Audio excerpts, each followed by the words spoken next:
전자발찌 부착자에게는 재범의 우려를 이유로 보통 야간 시간 외출이나 음주를 금지한다는 명령이 함께 내려집니다.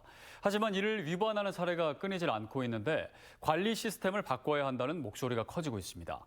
이태영 기자입니다. 주거 침입 강간 혐의로 6년을 복역한 뒤 지난 2018년 출소한 A씨는 이후 10년 동안 전자장치 부착 명령을 받았습니다.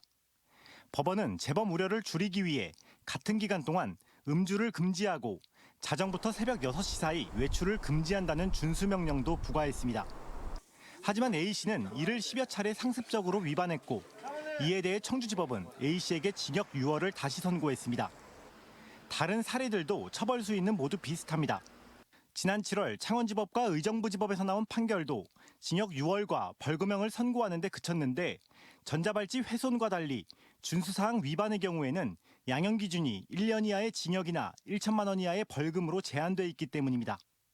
또 타인에게 피해를 입히지 않은 행위에 대해 형사처벌 근거가 마땅치 않은 것도 강력한 처벌이 나올 수 없는 이유 중 하나입니다.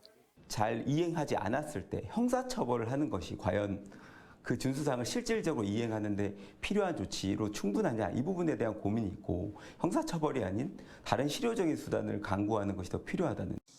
올해 1월부터 8월까지 전자장치 피부착자의 준수사항 위반 사례는 8,000건을 넘을 만큼 만연해 있습니다.